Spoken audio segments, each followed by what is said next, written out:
Muito bom dia, queridos. Que a graça e a paz do nosso Senhor e Salvador esteja sobre a sua vida nesta manhã de sábado, neste bendito dia do Senhor. Estamos aqui encerrando esta segunda semana de leituras e reflexões no livro de Juízes e hoje o sétimo dia desta segunda semana.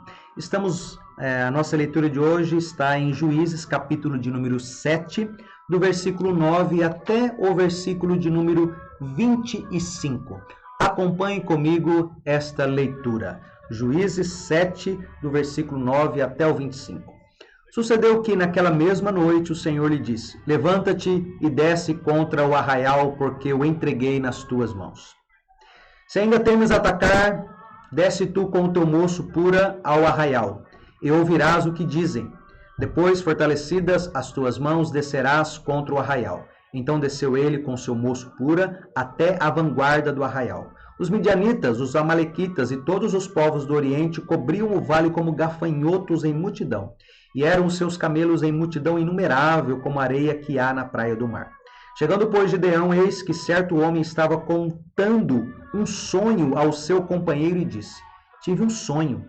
Eis que um pão de cevada rodava contra o arraial dos midianitas e deu de encontro à tenda do comandante, de maneira que esta caiu e se virou de cima para baixo e ficou assim estendida. Respondeu-lhe o companheiro e disse: Não é isto outra coisa senão a espada de Gideão, filho de Joás, homem israelita. Nas mãos dele entregou Deus os midianitas e todo este arraial. Tendo ouvido Gideão contar este sonho e o seu significado, adorou. E tornou ao arraial de Israel e disse: Levantai-vos, porque o Senhor entregou o arraial dos midianitas nas nossas mãos. Então repartiu os 300 homens em 3 companhias e deu-lhes a cada um nas suas mãos trombetas e cântaros vazios com tochas neles. E disse-lhes: Olhai para mim e fazei como eu fizer. Chegando eu às imediações do arraial, como fizer eu, assim fareis. Quando eu tocar a trombeta e todos os que comigo estiverem, então vós também tocareis a vossa ao redor de todo o arraial e direis: Pelo Senhor e por Gideão. Chegou, pois, Gideão e os 100 homens que com ele iam às imediações do arraial, ao princípio da vigília média, havendo-se pouco tempo antes trocado as guardas, e tocaram as trombetas e quebraram os cântaros que traziam nas mãos.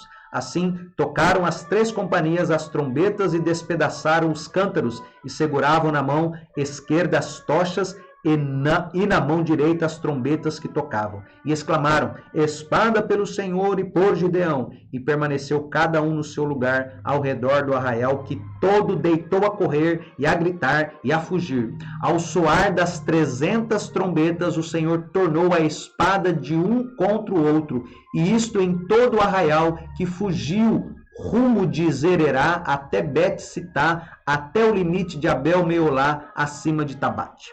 Então os homens de Israel, de Naftali, de Asser e de todo o Manassés foram convocados e perseguiram os midianitas.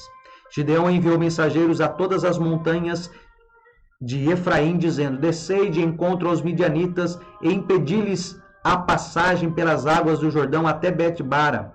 Convocados, pois, todos os homens de Efraim, cortaram-lhes a passagem pelo Jordão até Bet-Bara.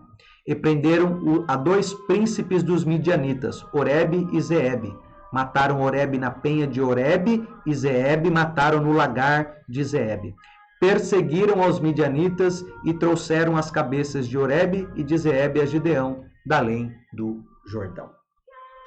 A história de Gideão ainda continua a partir do capítulo de número 8. Irmãos, aqui nós temos um último encorajamento para o nosso irmão Gideão. O sonho de um midianita que é interpretado pelo seu companheiro. Imagine 2 soldados conversando e um diz que tem um sonho e o outro interpreta, recebe o dom de interpretação, e Gideão e seu jovem pura, o seu moço, ouve isso. E aqui está uma última lição para ser também aprendida. Que o valor que Gideão tinha não era maior do que um pão de cevada.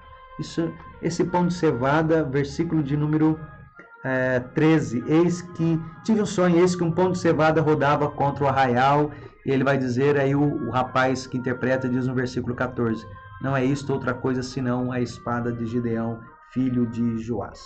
Então, a partir desse momento, inicia a batalha. Durante a noite, 3 companhias, 100, se posicionaram de modo estratégico ao redor de todo o acampamento do inimigo. E aqui é importante nós notarmos que as armas destes soldados, não dos midianitas, mas daqueles que estavam com Gideão, era uma tocha acesa dentro de um cântaro, uma tocha acesa dentro de um vaso de barro.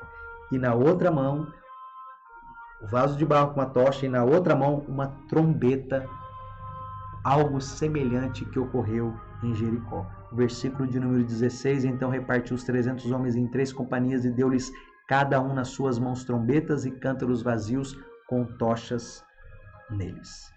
Eles não tinham nem espada, nem lança. Sabe por quê? Porque a batalha era do Senhor. Essa batalha já estava vencida. E era do Senhor para que a excelência do poder fosse de Deus e não do povo de Israel. A batalha do Senhor para que a excelência do poder seja de Deus e não de nós. 2 Coríntios capítulo 4, versículo 6 e versículo de número 7. Os crentes são assim também. Os crentes são como vasos, cujas vontades têm de ser quebradas. Para quê? Para que o brilho magnífico do Senhor Jesus possa brilhar através de nós na vida de outras pessoas. Estourou, quebrou aquele vaso e a luz apareceu e aquilo amedrontou os midianitas, mas no nosso caso é para aproximar pessoas do Senhor Jesus.